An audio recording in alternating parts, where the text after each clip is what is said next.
Hi friends, welcome to Tamil sports media. கடந்த வாரம் விளையாட்டு உலகில் நடந்த சில முக்கிய விஷயங்களை பற்றி இந்த காணொலியில் பார்ப்போம். போர்ச்சுகல் நாட்டை சார்ந்த கால்பந்து வீரர் கிறிஸ்டியானோ ரொனால்டோ அண்மையில் அளித்த பேட்டியில் பார்சிலோனா அணியின் இளம் வீரர் லமின் யமால் இந்த தலைமுறையின் சிறந்த வீரராக வருவதற்கான அனைத்து தகுதியும் உள்ளவர் என்று குறிப்பிட்டுள்ளார்.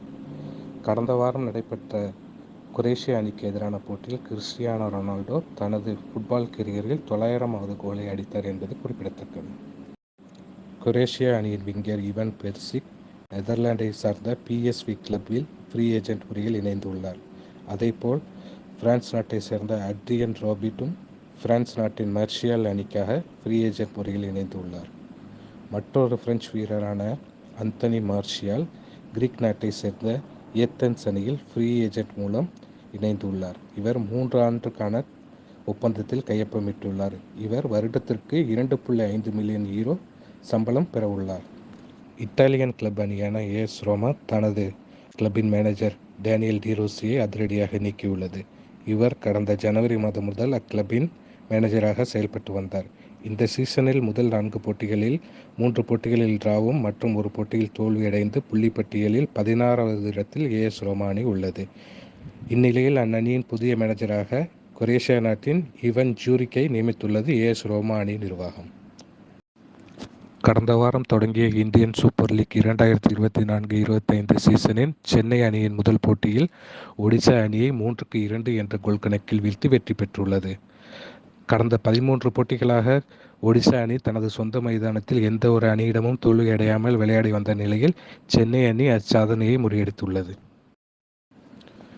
யுனைடெட் அரபு எமிரேட்ஸில் சுற்றுப்பயணம் மேற்கொண்டுள்ள தென்னாப்பிரிக்க கிரிக்கெட் அணி ஆப்கானிஸ்தான் கிரிக்கெட் அணியுடன் 3 போட்டிகள் கொண்ட ஒருநாள் தொடரில் பங்கேற்று விளையாடி வருகிறது. இந்த தொடரின் முதல் போட்டி ஷார்ஜா கிரிக்கெட் மைதானத்தில் கடந்த புதன்கிழமை அன்று நடைபெற்றது. டாஸில் வெற்றி பெற்ற தென்னாப்பிரிக்க அணி முதலில் பேட்டிங் செய்ய தீர்மானித்தது. இதன்படி 33.3 ஓவர்களிலேயே தென்னாப்பிரிக்க அணி 106 ரன்களுக்கு அனைத்து விக்கெட்டிலும் இழந்தது. இதன் பின்னர் ஆடிய ஆப்கானிஸ்தான் அணி 26 ஓவர்களில் 107 ரன்களை எடுத்து வெற்றி பெற்றது. சீனாவில் நடைபெற்ற ஆசியன் சாம்பியன்ஸ் டிரோபி ஹாக்கி போட்டியில் இந்திய அணி சீனா அணியை 1-0 என்ற கோல் கணக்கில் வீழ்த்தி சாம்பியன் பட்டத்தை வென்றது. இந்திய மகளிர் கிரிக்கெட் அணியின் முன்னாள் கேப்டன் மித்தாலி ராஜ் நடைபெற இருக்கின்ற T20 மகளிர் உலகக்கோப்பை போட்டியில் இந்திய அணி கோப்பை வெல்வதற்காக அதிக வாய்ப்புகள் உள்ளதாக தெரிவித்துள்ளார். இந்திய துணைக்கண்டத்தில் அதிக முறை ஆடிய அனுபவம் கொண்ட இந்திய அணிகள் இந்த முறை நிச்சயம் கோப்பை வெல்ல முடியும் என நம்பிக்கை தெரிவித்துள்ளார். வரும் அக்டோபர் 3ஆம் தேதி முதல் 20ஆம் தேதி வரை துபாய் மற்றும் ஷார்ஜாவில் நடைபெற உள்ள மகளிர் கிரிக்கெட் T20 உலகக்கோப்பை போட்டியில் இந்திய அணி அக்டோபர் 5ஆம் தேதி நியூசிலாந்து அணியை எதிர்கொள்கிறது. அதற்கு அடுத்த நாள் அக்டோபர் 6ஆம் நாள் பாகிஸ்தான் அணியுடனான போட்டியில் விளையாட இருக்கிறது. இதனைத் தொடர்ந்து அக்டோபர் 10ஆம் தேதி ஸ்ரீலங்காவுடனும் அக்டோபர் 14ஆம் தேதி ஆஸ்திரேலியாவுடனும் தனது குரூப் சுற்றுகளில் இந்திய அணி விளையாட உள்ளது. வெள்ளைப்பந்து கிரிக்கெட் தொடரில் விளையாடுவதற்காக ஆஸ்திரேலிய கிரிக்கெட் அணி இங்கிலாந்தில் சுற்றுப்பயணம் மேற்கொண்டு விளையாடி வருகிறது. முதலில் நடைபெற்ற T20 தொடரில் 2 அணிகளும் 1-1 என சமநிலையில் முடித்தன. 3வது போட்டி மழையினால் கைவிடப்பட்டது.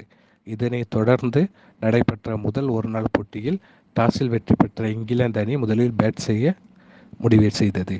அதன்படி 49.4 ஓவர்களில் அனைத்து விக்கெட்டிலும் இழந்து 315 ரன்களை இங்கிலாந்து அணி எடுத்தது.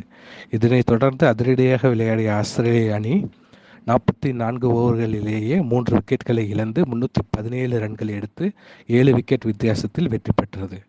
அந்த அணியின் டிராவிஸ் ஹெட் ஆட்ட நாயகனாக தேர்வு செய்யப்பட்டார். அவர் 129 பந்துகளில் 154 ரன்களை குவித்தார். 2வது போட்டி சனிக்கிழமை ஹெடிங்லியில் நடைபெற உள்ளது. அடுத்த ஆண்டு பாகிஸ்தானில் நடைபெறவுள்ள ICC சாம்பியன்ஸ் டிரோபி போட்டிக்கான ஆயத்த பணிகளை பார்வையிடுவதற்காக 5 பேர் கொண்ட ICC குழு பாகிஸ்தான் வந்து சேர்ந்தது. இவர்கள் 4 நாட்கள் சுற்றுப்பயணம் மேற்கொண்டு கராச்சி மற்றும் லாகூரில் உள்ள மைதானங்களில் ஆயத்த பணிகளை பார்வையிட உள்ளனர். மேலும் வீரர்கள் தங்கும் இடம், பயிற்சி செய்ய இடம் உள்ளிட்டவைகளை பார்வையிட உள்ளனர். அதிக எதிர்பார்ப்பை ஏற்படுத்தியுள்ள IPL 18வது சீசனின் ஏலம் வருகின்ற நவம்பர் மாதம் 3வது அல்லது 4வது வாரத்தில் நடைபெறும் என கிரிக்பஸ் இணையதளம் செய்தி வெளியிட்டுள்ளது. அந்த செய்தி குறிப்பில் கடந்த ஆண்டை போன்றே இந்த ஆண்டும் வெளிநாடுகளிலேயே ஏலம் நடைபெற அதிக வாய்ப்பு உள்ளதாக கூறப்பட்டுள்ளது.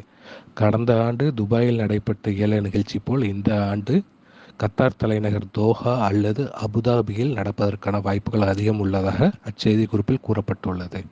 கடந்த சில வருடங்களாக சவுதி அரேபியா விளையாட்டின் மீது அதிக கவனம் செலுத்தி வரும் நிலையில் அவர்களும் இவ்வேலத்தினை நடத்திட அதிக வாய்ப்புள்ளதாக கூறப்பட்டுள்ளது.